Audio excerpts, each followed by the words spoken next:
ప్రస్తుతం మనతో పాటు మాట్లాడడానికి కాంగ్రెస్ పార్టీ సీనియర్ నాయకురాలు రాజేశ్వరి గారు ఉన్నారు. వారితో మాట్లాడారు.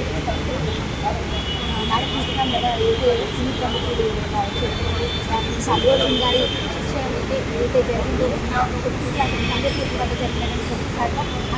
జరిగినటువంటి సంఘటన అందరినీ అంటే ఎంతో బాధపడడం చేస్తుంది. ఎవరు కూడా మర్చిపోలేకపోతున్నారు సంఘటన. ఎందుకంటే అంత ఈజీగా కోలుకునే పరిస్థితి లేదు. ఎందుకంటే వాళ్ళ అబ్బాయి ప్రస్తుతం రోజు గారు అబ్బాయి హాస్పిటల్లో ఇంకా కొట్టేసిన మరి ఒక పక్క ప్రభుత్వానికి సినీ ప్రముఖులకు మధ్య ఒక విభేదం నడుస్తోంది అన్నట్టుగా కూడా బయట నుంచి ఒక వార్తలు ఏదైతే వస్తున్నాయి. కాంగ్రెస్ ప్రభుత్వము అందరినీ అంటే విభేదాలు చేస్తోంది, సినీ ప్రముఖులు విధంగా చేస్తుంది, కావాలని ఇదంతా చేస్తున్నారు, పక్షపూరితంగా కాంగ్రెస్ పార్టీ ఇదంతా చేస్తోంది అన్నట్టు కూడా మాట్లాడుతున్నారు. అదేవిధంగా అల్లు అర్జున్కి సీఎం రేవంత్ రెడ్డి గారికి మధ్యలో కూడా ఒక పర్సనల్ ఇష్యూ ఏదో నడుస్తోంది, అందుకే ఇదంతా కూడా ఇంత ఇష్యూగా మారింది అన్నట్టుగా కూడా వినిపిస్తుంది.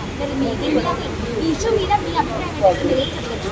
ఒకటి ముఖ్యంగా ఏంటంటే ఈ అపోజిషన్లో కూర్చున్న ఈ పనికిరాని 10 సంవత్సరాలు ఏలుబడిలో ఉన్న ఈ పనికి మారిన మనుషులు ఎవరైతే ఉన్నారో వాళ్ళకు మేము మంచి చేసినా ఏది చేసినా కూడా ఒక బురద కలుపుతున్నారు, ఏదో ఒక మాట మాట్లాడుతున్నారు. దాన్ని వాళ్ళే ఎక్కువ చేస్తున్నారు. ప్రజలకు అర్థం కాని సిచ్యువేషన్లోకి ఏ మ్యాటర్నైనా తీసుకెళ్ళి ఈ రోజున మా మీద ప్రభుత్వం మీద బురద చల్లే ప్రయత్నం చేస్తున్నారు. ఎందుకంటే 10 సంవత్సరాలుగా తిని ప్రజల సొమ్ము తిని బాగా కలిసి కొట్టుకుంటున్నారు ఈ రోజున బీఆర్ఎస్ నాయకులు. ఇక్కడ వచ్చేసి ఎప్పుడు కూడా కాంగ్రెస్ ప్రభుత్వం ఒకరి మీద కక్ష చూపించో లేదంటే ఒకరు టార్గెట్ చేసో పని చేయదు. ఆనాటి మా విధానమే వేరుంటుంది. ఏది చేసినా కూడా ప్రజల కోసం, ప్రజా సంక్షేమం కోసం, ప్రజల దృష్టిని పెట్టుకొని మేము పనిచేస్తాం. అక్కడ జరిగిన మానవతా దృక్పథంతో అన్న ఆలోచించండి, ఒక సీఎంగా ఆలోచించి మాట్లాడండి. ఏమనంటే మీరు వెంటనే స్పందించాలి, చూసుకొని మీరు పని చేసుకోవాలి. సినిమా వాళ్ళు అయితే ఎవరైనా కూడా ఒక క్రౌడ్ ఉన్నప్పుడు కొంచెం చూసుకొని వెళ్ళాల్సిన, జాగ్రత్త పడాల్సిన అవసరం ఉంది. అక్కడ జరిగిన సంఘటన చాలా విషాదకరమైంది. కొడుకు హాస్పిటల్లో ఉన్నాడు, తల్లి అక్కడ చనిపోయింది, మళ్ళీ భర్త ఒక పాప ఉన్నారు. ఇటువంటి సిచ్యువేషన్లో మీరు సినిమాని ఎలా ఎంజాయ్ చేయగలిగారు? మళ్ళీ కనీసం వాళ్ళకి మీరు మళ్ళీ తర్వాత కూడా ఎలాంటి సానుభూతి చూపించలేదు. తర్వాత మేము చట్టం తన పని తను చేసుకుని వెళ్తుంది. అంత జరిగిన తర్వాత కూడా తనని అరెస్ట్ చేయకూడదా? ఒకటి ఆలోచించాలి. బీఆర్ఎస్ నాయకులు మాట్లాడే విధానం ఎట్లా ఉంది?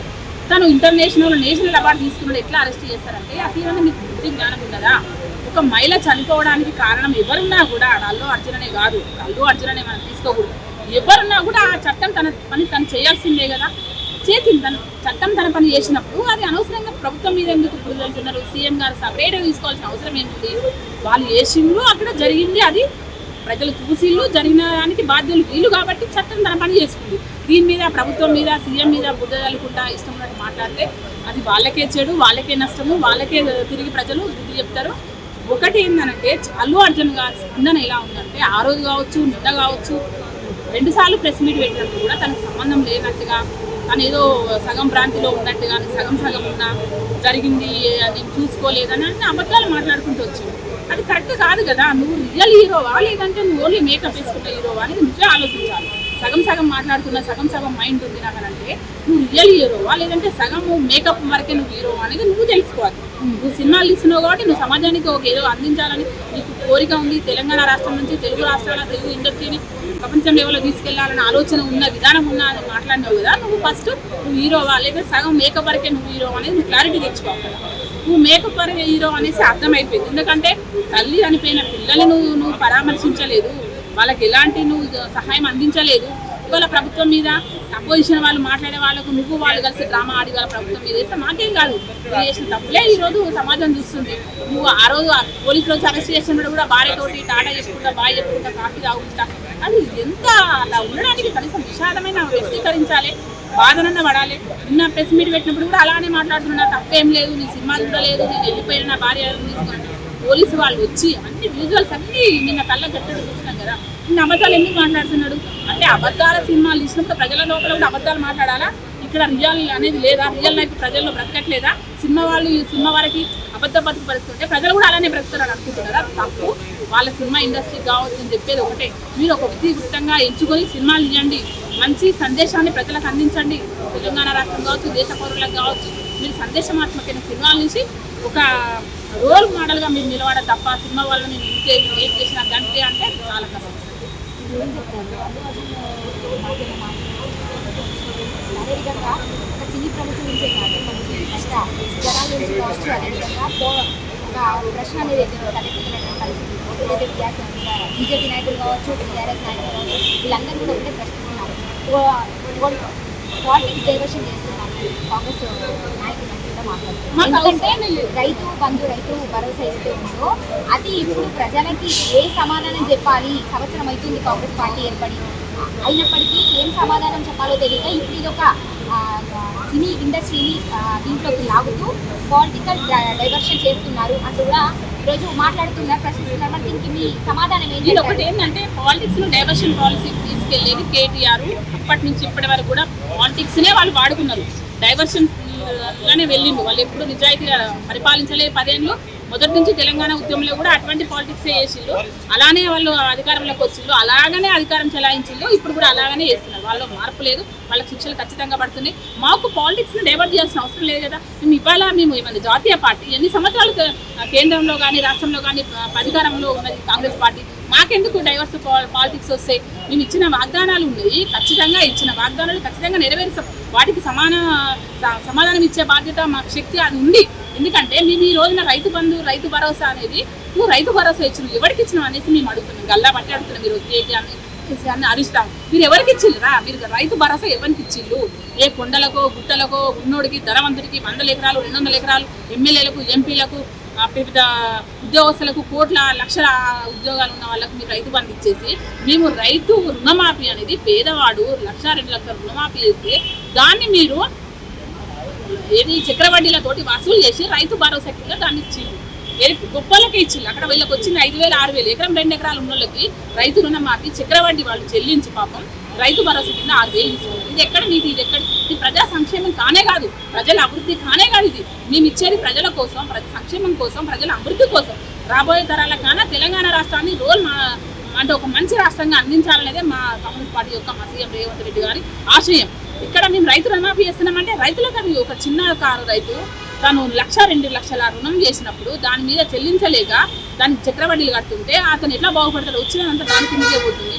కాబట్టి మేము ఫస్ట్ రుణమాఫీ చేసాం. అది చాలా మంచి ప్రయోజనం రైతులకి. రేపు పొద్దున వాళ్ళకి, రేపు పొద్దున వాళ్ళు అంటే రుణం అనేది చాలా ఏ కుటుంబానికైనా చాలా బాధాకరమైన విషయం. మేము రుణ విముక్తులను చేసి ఈ రోజున రైతులను మళ్ళీ మేము రుణాలు ఇచ్చేసి వాళ్ళకు నువ్వు ఇచ్చే 6,000 రూపాయలు సంవత్సరానికి అది ఎవరికి పోతుందనేది మీ బాధ మీకు వస్తలేదా? కేసీఆర్కి, కవితకి, హరీష్ రావుకి, టీఆర్ఎస్ లీడర్లకి ఈరోజు రైతు భరోసా కింద 6,000 వస్తలేమనేది వీళ్ళు బాగుంది వాళ్ళకి. అట్లా 1 లక్షలు 2 లక్షలు వాళ్ళకు వచ్చినాయి కాబట్టి 10 లక్షలు 20 లక్షలు 50 లక్షలు 40 లక్షలు తీసుకున్నాం. మల్లారెడ్డి వంటి కూడా మనం చూసినాం. అవన్నీ బయటపడుతున్నాయి రికార్డులన్నీ. వాళ్ళ వల్ల మాకు పాలిటిక్స్ ఎందుకు డైవర్షన్ చేస్తాం? ప్రజల పక్షాలు ఉన్నలోనూ డైవర్షన్ పాలసీ మాకు అవసరమే లేదు. మేము ఖచ్చితంగా ప్రజలకు ఇచ్చిన హామీలను నెరవేర్చే దిశలోనే మేము ఎక్కడ వాళ్ళు తప్పులు చేసిన వాటికి బాధ్యత వహిస్తూ బాధితులుగా ఈరోజు మేము ప్రజల పక్షాన నిలబడి ప్రజల సంక్షేమం కోసం మేము హామీలను నెరవేరుస్తున్నాం. అంతే తప్ప మాకు పాలిటిక్స్ని డైవర్షన్ చేయాల్సిన అవసరం లేదు. ఈ 5 ఏళ్ళే కాదు, ఇంకా 10 ఏళ్ళు కాంగ్రెస్ పార్టీ అధికారంలో ఉంటుంది. అది గుర్తుంచుకోవాలి. ఈ దొంగలను ఖచ్చితంగా శిక్షలు పడితే వీళ్ళు జైళ్ళలో చేసిన వాక్యాలు మనందరికీ తెలుసు. అయితే అల్లు అర్జున్ గారు వెళ్ళి వాళ్ళ ఇంటి కుటుంబ సభ్యుల్ని ఇంత ఇష్యూ జరిగితే ఒక తల్లి చనిపోయింది, కొడుకు హాస్పిటల్ పాలయ్యారు. అయినప్పటికీ ఎందుకని ఫ్యామిలీ కుటుంబ సభ్యుల్ని పరామర్శించడానికి వెళ్ళలేదు అన్నది సీఎం రేవంత్ రెడ్డి గారి వాక్యాలు. దానికి దృష్టిగా ఇప్పుడు బయట నుంచి కొన్ని ప్రశ్నలు వస్తున్నాయి. ఏంటంటే మరి సినీ ప్రముఖులు వాళ్ళు ఇప్పుడు అల్లు అర్జున్ గారు ఏం చేస్తారా, ఏం చేయబోతారా అన్నది పక్కన పెడితే అది ఒక ప్రభుత్వంగా ప్రజలందరికీ సమానంగా చూస్తుంది ప్రభుత్వం అని చెప్తున్నారు. రేవంత్ రెడ్డి గారు ఈ ప్రభుత్వం మా కుటుంబానికి ఏ విధంగా సహాయపడుతుంది, ఏ విధంగా చేస్తుంది అనేది ఒక ప్రశ్న. ఖచ్చితంగా నిన్న మా కోమటిరెడ్డి వెంకటరెడ్డి సినిమాటోగ్రఫీ మినిస్టర్ ఎవరైతే ఉన్నారో కోమటిరెడ్డి వెంకటరెడ్డి గారు వెళ్ళి 25 లక్షల చెక్కు వాళ్ళకి అందజేయడం జరిగింది. పరామర్శించి పిల్లలకిద్దరికి వాళ్ళకు మేము ఉన్నన్ని రోజులు కూడా మేము అంటే ఎక్కడ ఉన్నా కూడా మా ప్రభుత్వం ఉన్నా లేకుండా వాళ్ళని చదివించడానికి ఈరోజు ముందుకు వచ్చింది. కాబట్టి మేము ఎప్పుడైనా ప్రజల కోసం ఆలోచిస్తాము, ప్రజల సంక్షేమం కోసం ఆలోచిస్తాం. కాబట్టి ఈ రోజు జరిగిన సంఘటన కూడా ఈ సంఘటనే కాదు, నేను ఒకటే అంటున్నా, తెలంగాణ రాష్ట్రంలో బీఆర్ఎస్ చేసిన అవినీతికి, దోపిడికి, ప్రజల యొక్క వాళ్ళ నిరాశలను చేసిన బీఆర్ఎస్ పార్టీకి మేము ఇవాళ జవాబుదారీగా ఉండి మేము ప్రజల సంక్షేమం కోసము ప్రతి దానికి మేమే జవాబుదారులమైన ఈరోజు వాళ్ళ సంక్షేమం కోసం మేము ముందడుగు వేస్తాం. ఒక్క ఇష్యూయే కాదు, మేము ఒకటే అంటున్నాం సినిమా వాళ్ళకే కానీ ఎక్కడ క్రౌడ్ ఉన్నా కూడా మీరు అలా చేయకుండాల్సింది. సినిమాలలో మాదిరి కాదు, ఇది రియల్ లైఫ్ లో ఎటువంటి సంఘటనలు జరుగుతాయని కొంచెం దృష్టిలో పెట్టుకొని మీరు ముందుకు వెళ్ళాలి అనేది మా సీఎం గారి ఉద్దేశం. అల్లు అర్జున్ గారికి ఏమైనా కాంగ్రెస్ ప్రభుత్వం తరఫున ఏమైనా డిమాండ్స్ ఏమైనా అసలు ఇష్యూ అంతా కూడా ఎక్కడికి వెళ్తుందంటారు, ఎంత దూరం వెళ్తుంది? అపోజిషన్ లో ఉన్న నాయకులు దీన్ని వాడుకుంటున్నారు. కేటీఆర్ ఇష్యూ ముందుకు వచ్చేసరికి వాళ్ళు డైవర్షన్ పాలిటిక్స్ చేస్తున్నారు. ఇవాళ కేటీఆర్ షేరీస్ కేసులో ఏదైతే కేటీఆర్ ముందుకు వచ్చిందో టాపిక్ దాన్ని పక్కకు నెట్టేసి ఇవన్నీ కుప్ప గంటలు వేసుకుంటా కోతుల్లాగా ఆటలాడుతున్నారు. ఇవన్నీకి స్టాప్ పెట్టాము. ఎందుకంటే కేటీఆర్ చేసిన తప్పులు, కేసీఆర్ చేసిన తప్పులు, వాళ్ళ కుటుంబం చేసిన స్కాములు, వాళ్ళు చేసిన కండిషన్లకు మేము ఎప్పుడు బయట తీస్తే వాళ్ళకి నిద్ర పట్టక ఇటువంటి ఏ టాపిక్ వచ్చినా మేము మంచి చేసినా ప్రజలకి దాన్ని కూడా వ్యతిరేకంగానే మాట్లాడుతున్నారు. దాన్ని కూడా ఒక బురద కలుపుతున్నారు. అయితే ఇప్పుడు అల్లు అర్జున్ గారి సినిమా వల్ల అంటే ఆ సినిమా పక్కన పెడితే అసలు తెలియకుండానే ఒక అర్జెంట్ ఇష్యూ జరుగుతుందని ఆయన మాత్రం అంటే ఇది తెలుసో తెలియకో ఒక ఇష్యూ జరిగింది, పోయిన ప్రాణం మీద తీసుకురాదు. కానీ మా తరఫున నేను పలానా వాళ్ళతో కూడా కౌన్సిల్లో మాట్లాడడం జరిగింది, దీని మీద చర్చలు కూడా జరిపాము. సో వాళ్ళకి మేము 25 లక్షలు కూడా ప్రకటించడం జరిగింది. అదేవిధంగా ఒక ఫిక్స్డ్ డిపాజిట్ చేయాలి, వాళ్ళ కుటుంబానికి అండగా ఉండాలంటూ కూడా ఆయన కొన్ని సందర్భాల్లో కూడా ఆయన చెప్పి రావడం కూడా జరిగింది.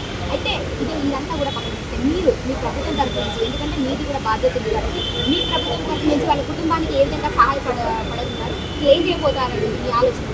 ఖచ్చితంగా ఎక్కడ కూడా ప్రజలకు ఏం జరిగినా కూడా ప్రభుత్వం, మా కాంగ్రెస్ ప్రభుత్వం వెంటనే స్పందిస్తుంది, ఖచ్చితమైన వాళ్ళకి న్యాయం చేస్తుంది. ఇలాంటి జరిగినా కూడా ఈ ఏదైతే క్రైమ్ ఎక్కడైనా ఆడపిల్లలకు జరిగినా కూడా అది పోయిన గవర్నమెంట్ చేసినది.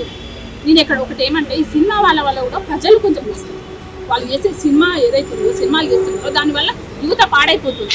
అట్లా యువత పాడు కాకుండా సమాజం అభివృద్ధి చెందడానికి ఒక నీతి సందేశం ఇచ్చేలాగా అలాంటి సినిమాలు తీయండి. మీరు కూడా తీసే ప్రజలకు ఉపయోగపడగలదు.